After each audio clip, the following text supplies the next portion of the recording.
Okay, so just as a warning, there might be some background noise because my wife and son are talking and they were arguing about homework earlier and some crap. So, whatever. And it is what it is. But they're going to watch a show. I don't know if that's going to be heard in the background. But you know what? Whatever. So I have no plan for this whatsoever. I'm going to just discuss a variety of different things I've been noticing or like taking note of or studying as of late. And I'm actually going to start off with this really bizarre news article. Before I even go any further, hey, Angel, nothing's going to happen on September 23rd. I'm just going to say it right now. Nothing's going to happen this Friday. So just don't even go there. Every year, September 23rd, every single year, it has. Okay, there is something weird about it though. Okay, there is like a 923. There is 923 symbolism in popular culture, absolutely everywhere. Okay, and there is definitely some meaning. October 14th, huh? To that number. I mean, nobody ever says it's a date. Actually, when it pops up, like in music videos or in other situations, like in movies, it's never necessarily implied as a date either. So it's just some kind of symbolic number, the meaning of which I'm not entirely sure of. I know, like, I've heard people like Salty Lamb give their made up meanings to it, and we're not going to go there with that guy. But I don't know, honestly, what 923 means. I'm sure it has some kind of sacred occult meaning. Um, but whatever. I don't really care right now. Okay, so this article, you guys got to check this out. This is super weird information. You're going to like this. Why are Walmart and other major U.S. retailers canceling billions of dollars in orders as summer comes to an end? Do they know that's something that they are not telling us? As you will see below, Walmart, Target, and other major U.S. retailers are literally canceling billions of dollars in orders ahead of the coming holiday season. I have never heard of such a thing happening before.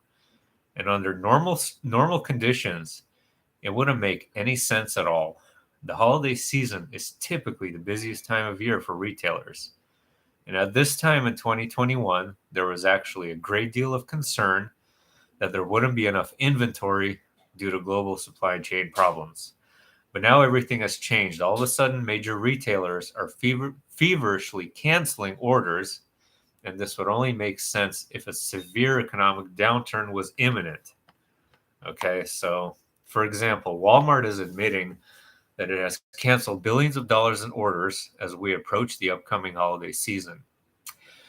John David Rainey, Walmart's EVP and CFO, said it had cleared most summer inventory, was reducing exposure in electronics, homes, and sporting goods, and canceled billions of dollars in orders to realign inventories.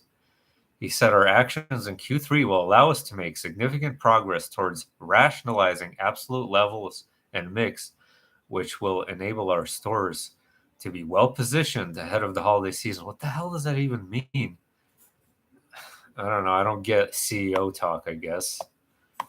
It is extremely odd that Walmart would decide to do such a thing. Recently, I had an opportunity to stroll through a Walmart, and there were plenty of inventory holes. So, what would make them suddenly cancel billions of dollars in orders that they were going to need for the holiday season? Perhaps some enterprising reporter will be willing to ask such a question. Meanwhile, we just learned that Target has also canceled more than $1.5 billion in orders.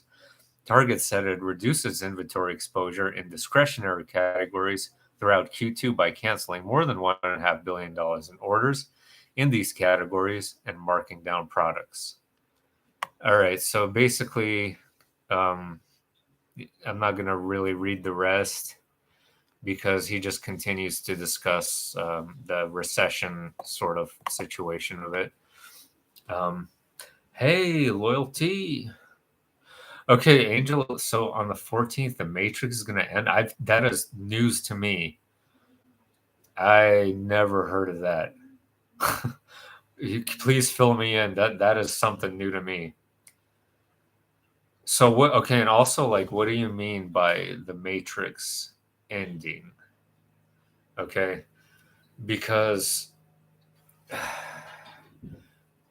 in some ways it might end, but in some ways it might begin too. It's ending soon. That's interesting though. I really hope that's true. Okay, because look, like all these like near death experiences I've been like really studying lately, something profound would have to happen for the world to continue as it is, which is sort of what's implied in a lot of these recent experiences I've been hearing. Sort of, until the last war that they all call it. Okay. Future theosophists would marvel to the unnoticed significance of the mass dream effect. The inevitable end of the world has been moved from a Tuesday to a Friday. Huh. What is that, Wes?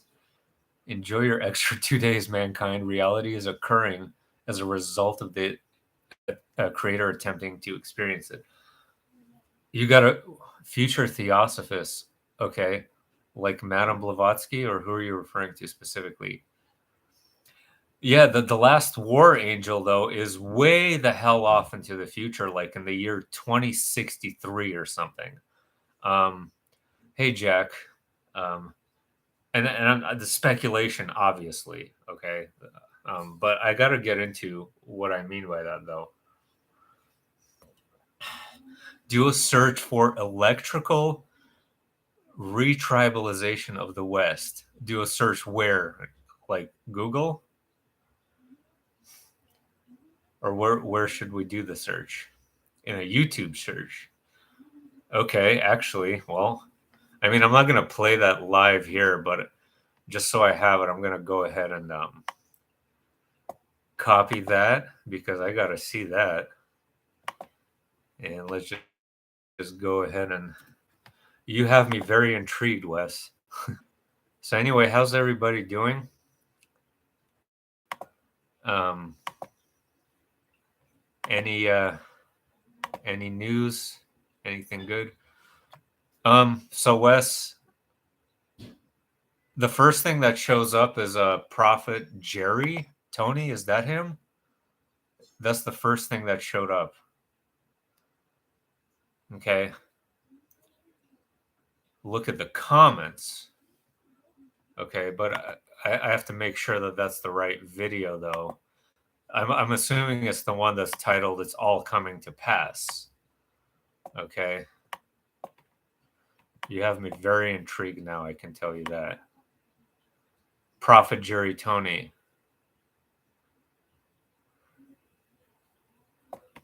Anyway.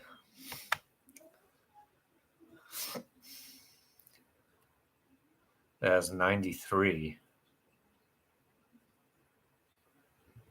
Huh.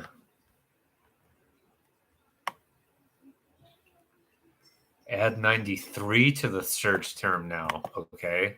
I'll add 93. No, it actually shows up as literally as the same video. Maybe you should probably, I would be happy if you could just post it in the comments right here if that's not the right video. The other ones don't really seem like they're the right ones either. So I think we might have more time left than I thought. 2024 keeps coming up to me as a big year. Well, I'm starting to think we have much more time than that, actually. At least according to some of these experiences I've been listening to. It's really interesting, actually. Really, really interesting. And we all know, like, nobody knows exactly how things are going to come to pass. We have so many variables at play. I still do believe the arrival of Horus is inevitable. That is my personal belief. Okay. That is not something I'm trying to prove to anyone. Okay. And how that's going to play out in the dynamics of the future is up for debate too.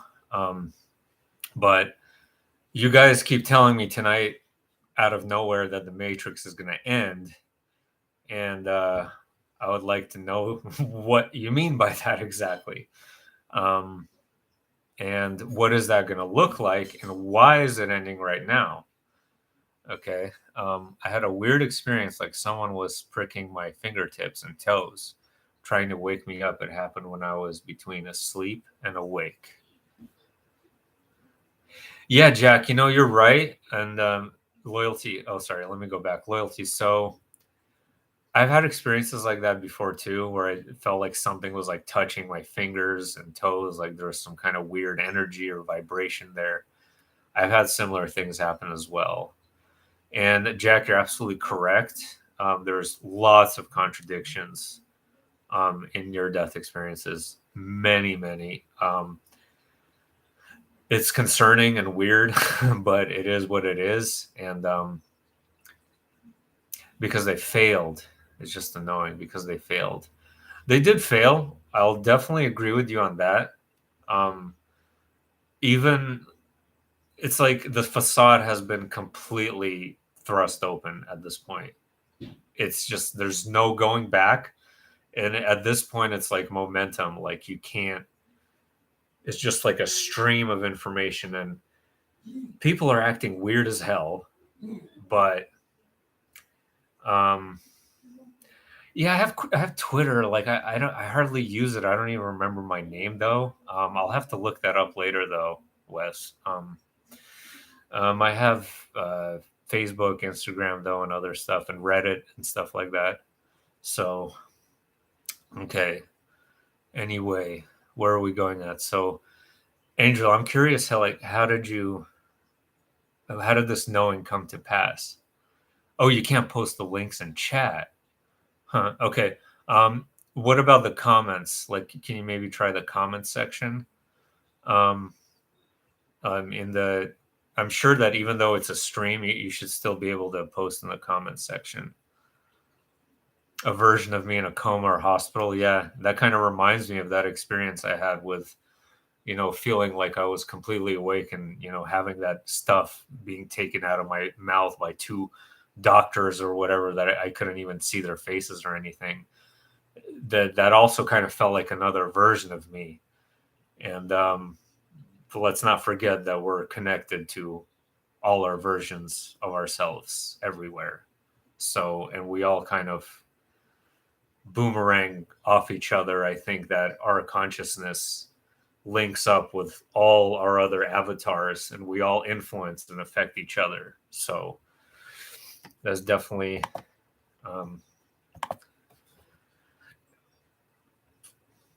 okay. Interesting. Let's see here. So, okay, actually, let me go back here. So you guys were here when I read that article. Why are they canceling all these orders? And is it related to this end of the matrix that you're talking about?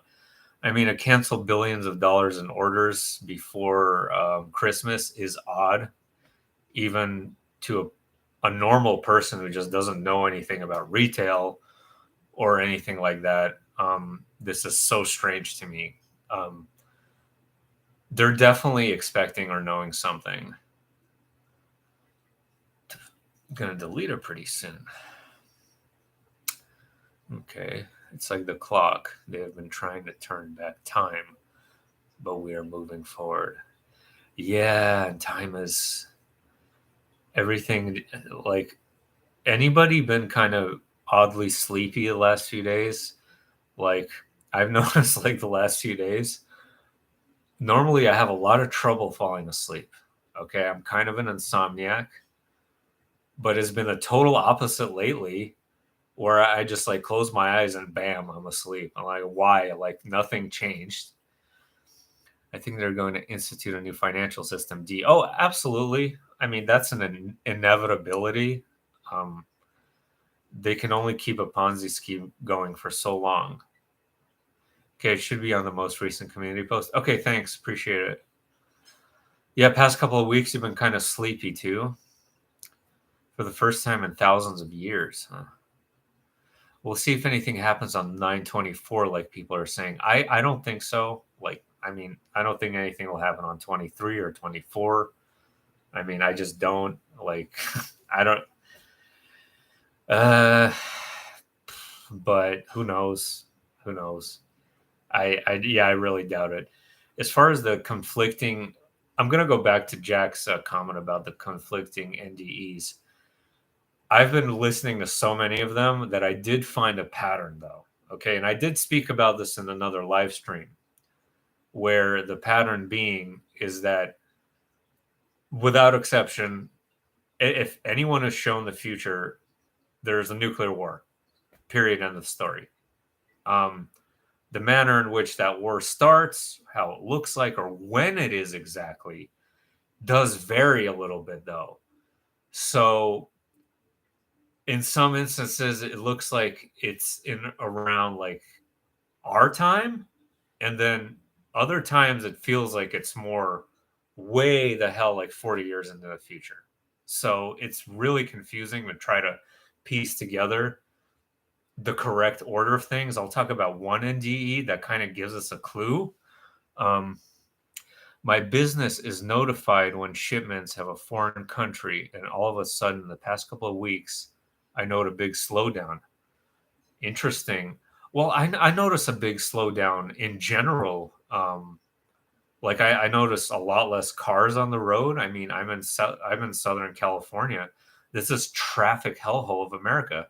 So there's a lot less cars, a lot less traffic, a lot less people, a lot less busy everywhere. But that's not just the last couple of weeks though. This is probably the slowest summer I've seen over here. I'm in a tourist area. There's always tons of tourists here. It's like Christ and two fishes. Horus is the fish. They wanted a third time. Third temple. Oh, third temple. Yeah. Vatican called. All money's back to the bank in the Vatican. Oh, right.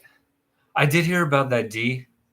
I did. Okay, I did hear that the Vatican wanted everything back from like their sort of residual banks like that they hold throughout the world. Is that what they mean by having their money come back? That they want like all of their assets returned to the Vatican? Is that what that means? That is pretty strange for sure. And again, I do think this Walmart thing is pretty strange too. This Walmart Target cancellation of orders. Oh, it's normally peak season for you, is what you're saying. Oh, wow. Okay, that definitely does make things a little odd. Wow. Um, wow. And you have a sudden slowdown, huh? That's so weird. Um, yeah, so Jack, going back to one of the recent ones I heard, this guy says when the Earth's population hits 10 billion, the nuclear war starts.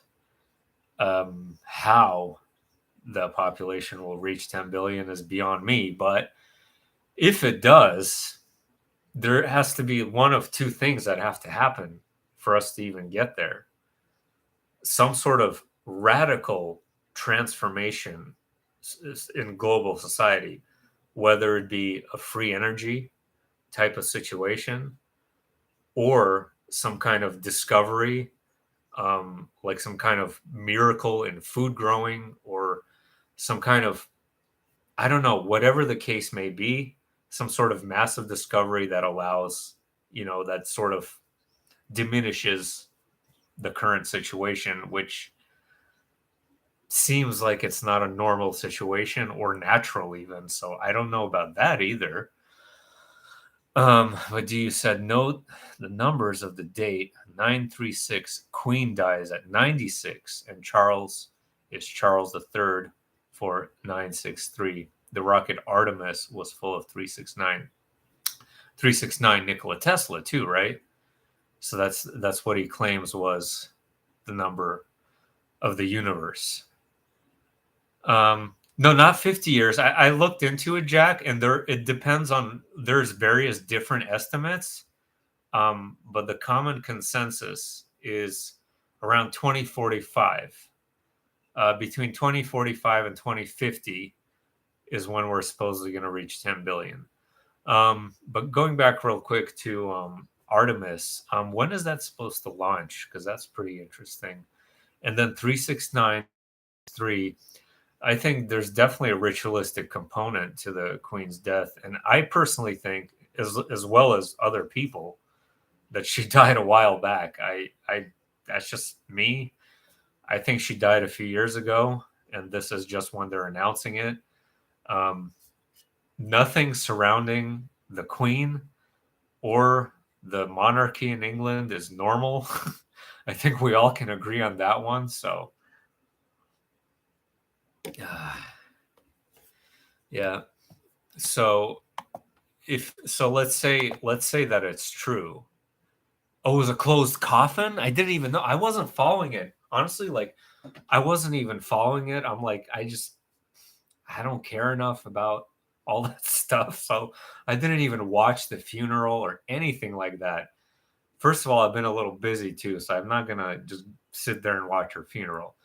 But it was closed coffin. That, you know what that reminds me of? It's like, we killed Osama bin Laden, but then we immediately threw him off the ship and just gave him an ocean freaking burial. Yeah, we believe you. We never saw a body, but we believe you for sure. You killed him. We know you did. That's like the same idea. Like, why? Okay, you have closed coffin ceremonies for specific reasons. If there was like a hideous accident where, the morticians are unable to repair the body for it to look more normal, in that case, they would have a closed casket. She supposedly died of what? I don't, like, something of natural causes. So her appearance should be pretty normal. To close, didn't they? Same here. I think she died when she announced the last Christmas. That's a good time frame, actually. So I was actually thinking like maybe a few months to a few years. Something around that time frame does resonate with me too. Like a year ago, maybe, is when she actually died. And also because that's when she supposedly got the Ronas too. Weird. Yeah. So population 10 billion. Okay. Let's just say, for example, we don't have some kind of, or we already know they have the free energy and all of that stuff, and that we could already be living in paradise. We know that they're hiding it. But let's just say that the world continues as it is and will reach a population of 10 billion. What this place will look like will be something, I think the greatest comparison I can make is like the movie Elysium with Matt Damon. If you've never seen that movie, what that place looked like is probably a really accurate analogy of what the planet will look like. And speaking of Elysium, that's probably the real reason why Musk and Bezos and all of these people are going up there to build their little paradise in space. Okay. Charles won't be far behind. Yeah. I like the little spider and rabbit you got there. Yeah. So it was actually a pretty good movie. I haven't seen it in years, but it could be a pretty accurate representation of what a 2050, 2060 type of society would look like, with extreme rationing and everyone destitute and in severe poverty. And then robots and the elites controlling everything while everyone else is just like our friend, what's his name? Klaus Schwab, that's exactly what he wants, right? So you won't own nothing and be happy. And owning nothing includes rationing water and rationing food and rationing gas, and everything will be monitored, and the robots and drones will fly and watch everything everyone does, and everyone's gonna it sounds like a miserable place. Yeah, I don't want that future either. Not That's the last thing I hell no. But what I'm talking about is that those are the two scenarios I see. Okay, let's just say Horus never comes, none of that stuff ever happens. Let's just say that the nuclear war doesn't happen now or in the next couple of years, and we just continue moving on as normal. Those are the two scenarios I see. Okay, either you'll have a radical transformation of some kind with some sort of free energy type of society, or a shift in consciousness like people talk about, right? That has to play into it as well, along with the energy. I think they both have to be symbiotic. Or the alternative is an absolute just hellscape of a planet where everyone is poor, and there is no middle class, and we're going that direction now. I mean, I don't mean to ruin anybody's mood, but that's actually exactly where we're headed to. If you look at the progression of things over the last decade or so. Yeah. Sometimes the good guys use baneful magic too. Major depression. Yeah. Yeah, we're like the crowd here, we're definitely moving on for sure.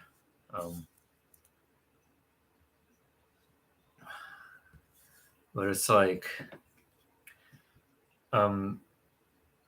really, like I can take you guys to some places over here. I don't even have to go to Los Angeles, like some neighborhoods not far from me where there's just so many homeless people you can't even walk on the sidewalk, and they just go on. We have this famous park here called Balboa Park. It used to be pristine, clean, nothing there. It's just a giant homeless camp now. And you go to downtown Los Angeles, just a huge homeless camp. It's already in that direction, okay, where it's just the wealth is being drained completely from the population. And that's actually literally true. Statistically speaking, something over the last year, Americans collectively lost like $6 trillion in wealth. So, or household wealth, or net worth, or whatever. Same thing in Northern California. Where exactly are you, D? I've been all over there. I'm very familiar. I'm just curious. But yeah, anyway, sort of move on now. Yeah, I've talked about in different live streams before, the contradictions in near-death experiences, and it's very confusing. Marin, but the East Bay. Okay, you're in Marin County. Okay, so you're on the other side of the Golden Gate Bridge. Excellent. Yeah, definitely some very nice areas there too, like Tiburon and Novato and all that. Yeah, but I just lost my train of thought. I told you I was a little bit brain dead today. I gave you guys a warning. Okay. So yeah, the contradictions in the near-death experience. To me, it kind of makes sense, because if you have too many people coming back saying the same thing, it kind of gives it away. That includes the nature of the afterlife too, by the way. And I'm not just talking about future or whatever. If you have every single near-death experiencer coming back saying the exact same thing, it'll kind of give away the puzzle of the afterlife or the future or whatever the case may be. So there has to be some variation and some change, right? And I very much noticed, subtle variations in the way this final war begins. But it's always the same thing where there's this final war. And in between that final war and now is a series of smaller scale global wars that just last for decades. So it's endless war from now until that final war is what people describe. We have homeless on the street here in Marin, but not like in the East Bay. In Oakland, I mean, I saw a video recently of Oakland. And Oakland looks like it's like some third world hellhole. Like it just looks really bad. And I confirm, like there's neighborhoods in Mexico, like in Tijuana, that look much nicer than a lot of neighborhoods here. So it's like, some people are liars.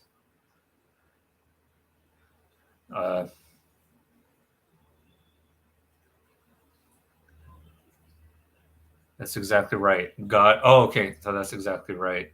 God wants to keep the mystery going. And then Angel says some people are liars because exactly not 100% of NDEs are authentic either. So that's a good point as well, actually. So,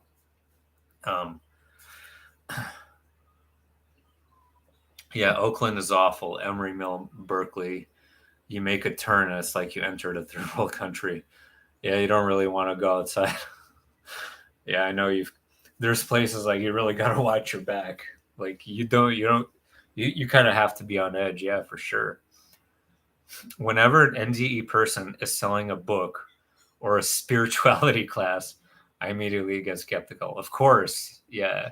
There's definitely, well, and then like, spiritual gurus on YouTube in general, like I'm not really fond of many of them. Like there's some really good ones, don't get me wrong, but like a few years back, I used to follow some people that I look back on and I'm like, why did I even listen to this guy?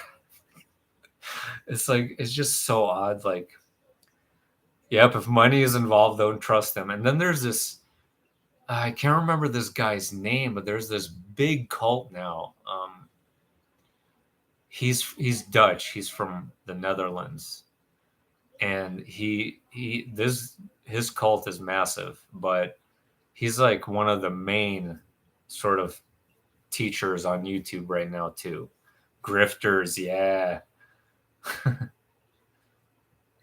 For sure.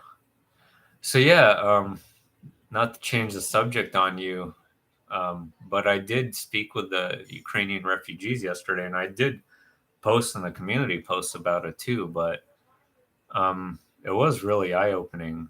And just to maybe add on a little bit more detail to what I posted, there's some really interesting things that they said that really kind of emphasizes the sort of energetic nature of this, and you'll see what I mean. So, as this was going on, keep in mind that these refugees are from Mariupol, which was the city in Ukraine that was bombed more than any other, with the biggest battle. And it's where my wife is from, and these are my wife's third cousins. So they were still like at first in their apartment.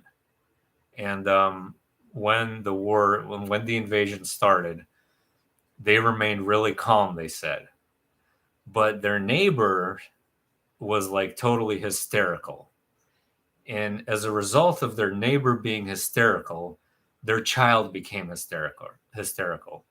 But they have a 4-year-old. So it's a man, a wife, and a 4-year-old son. They were super calm, kept him distracted as bombs were going off. And this kid just remained calm throughout this entire ordeal. And that actually is a really good lesson, I think, in terms of how you react to things actually really has a big effect on whatever situation you're in. They just freaking proved that to me, at least what they claimed. But yeah, I mean, generally speaking, the story was absolutely just terrible. basically everyone, I mean, the way that Russian and Ukrainian cities are laid out, it's mostly high rises, and in between them, there's some private houses. But the majority of people generally live in high rises. But everyone that had a backyard had a grave in their backyard. That's what he said. And he was required to go bury bodies in mass graves too. And like my wife asked him, well, why? And he's like, well, we didn't have a choice. They were going to start spreading diseases if we didn't bury them right away. And I'm like, dude, that is some pretty intense stuff. I mean, geez. And yeah, they were caught up in various firefights around their area, and they had no gas, they had no water, they had no electricity for a long time. What they did as a result was they just went outside, and everywhere where there was like what do you call it? A grill, or they gathered wood, or it started fire. And they said everyone was doing that. Everyone was going outside, lighting up grills, starting fires. Like there would be water trucks that would come around once in a while, or they would have to go very far to go find water. Like, it's just crazy. And they ended up in the countryside after a while, and people were fighting and stealing food over there. And it's like, but the weirdest thing is that they said that when the battle was over, that the Russian occupiers treated them like gold. Any needs that anyone wanted, they were met immediately. Any medical, food, whatever people needed, they treated them super well, according to him. And I guess that's good. And then I'm sitting there wondering, well, and then he said, oh, and they're building so many new buildings, and there's so much jobs now. And I'm like sitting there, well, then why did this guy leave if everything's so great now? I don't know. He's kind of cool, so I'm glad he left. Anyway, anybody have any thoughts on that? I just wanted to share that because I had a firsthand encounter with Ukrainian refugees, like face to face. So I had to share this, and the story was incredible. Basically surviving without. He said they had no cell phone or internet service for like 3 months, something like that, which in a modern day, for modern people to think about, is pretty crazy.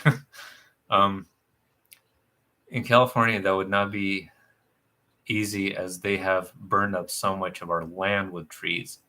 Interesting, they were treated well afterward. Reconstruction is how the economy survives, as Germany. Yeah. Germany, though, when the Allies occupied them at first, they were not treated well at all.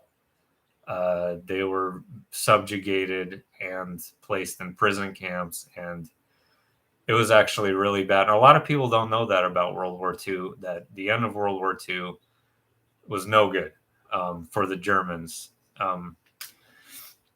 But it's actually not surprising to me that they're treated well, actually, because it's like the very logical thing of an occupier coming to your land. You want to win the hearts and minds, as they call it, of the population.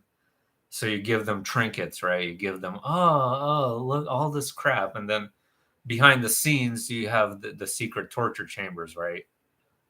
As is clearly evidenced. So that's how this works, right? I mean, as long as you're a good little sheep, don't speak out, they're not going to take you to those chambers, and they'll give you candy and stuff. And that's the Pavlov dog solution to population control. Okay. I bet 3 months without internet or phones would be beyond amazing for individual psyche and peace of mind, though, and the war zone factor, not so much. The war zone sucked for them. They did not like it at all. Hearing bombs and guns go off day and night, and then everything around them bombed. But there is something different about these people, though. They had like this calmness to them, like they were just so calm, and whatever and peaceful. And I'm like, these are really good people. Like, I really like them. I like talking to them a lot. 3 months with no bad frequencies attacking your body, except the toxic clouds from the bombs and all that. But yeah, I get what you mean. It is toxic. Don't get me wrong. It is absolutely toxic. But people are so addicted to tech, and it's not any different over there. I mean, most people in Ukraine have all the modern tech that anywhere else in Europe or wherever has. So I'm sure that some people are having some kind of withdrawals from tech. That wouldn't shock me one bit. Yeah, if people understood how addictive and pervasive that technology actually is, they'd throw their phones in the lakes. That's so true. That's so true. I mean, you know what? And it creeps up on you too. Like, you don't even notice that you're addicted. That's the creepiest thing about them. And as for me, still giving away cell phones for free. Are they really? Oh, wow. That's weird. For me, I'm like a really late bloomer to all the high tech. Okay, so I didn't have a smartphone until 2012 or 2013. So before that, I just had a flip phone. I was walking around looking at people staring at their phones all day, like in 2010, 2011, not even that long ago. And I'm like, what the hell are they doing? I didn't want a smartphone, actually.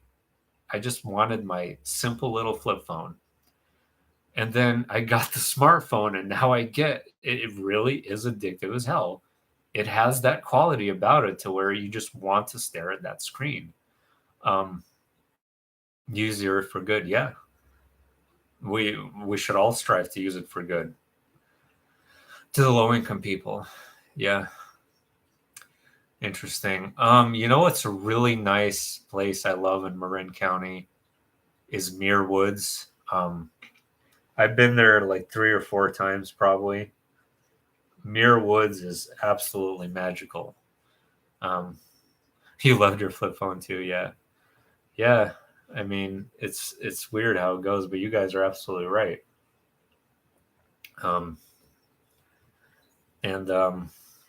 Let's see, how long should we go on for here?